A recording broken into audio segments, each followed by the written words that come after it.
Are you somebody who's trying to build your self-worth?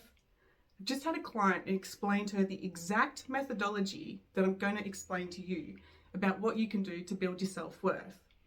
Now, we understand that within each and every one of us, we have our values, and these are the things that are most important to us.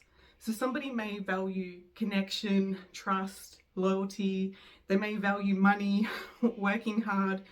We've all got our values, and these are the rules and the things that are most important to us. And then, on the other hand, we have a different column, and this is all about our identity.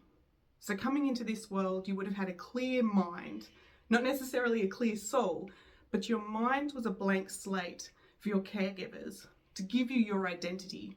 So your caregivers would have given you your name, told you your religion, imprinted upon you about who you are and what you need to do to survive in this world. So we've got these two columns, right?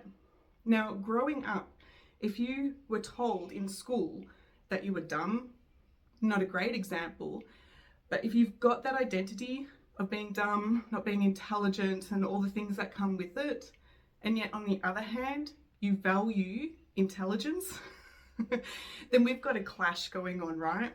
And so this is where the self-worth can deteriorate, because on one hand, you really value intelligence, smart conversation, being able to articulate yourself well.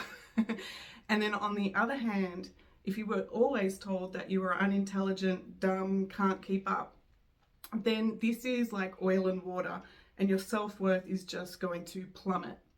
So in coaching, what we do is we recognize all of these things that were imprinted upon you, your limiting beliefs and everything that your caregivers told you about how to survive in this world.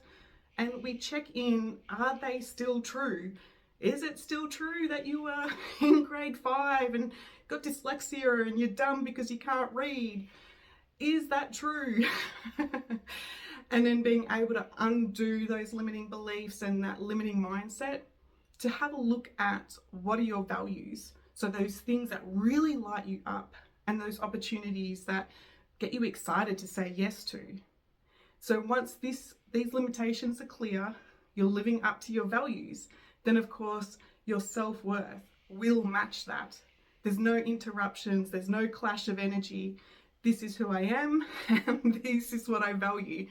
And that is what happens when you build your self-worth. It is incredible, and it's not necessarily easy in the sense that like you can just do it really quickly, but when you know how to do that, when you know the steps on what needs to be reviewed, life can change very, very quickly because you were decisive, certain, and feeling empowered about how you show up in the world and what you're saying yes to. And so if you're interested, below I have a link there with the Feel Better Blueprint, and it is a series of questions for you to be able to better understand those limiting emotions and start doing that inner work so that you can manifest that ultimate self-worth. I'm Claire, and I'll talk to you later.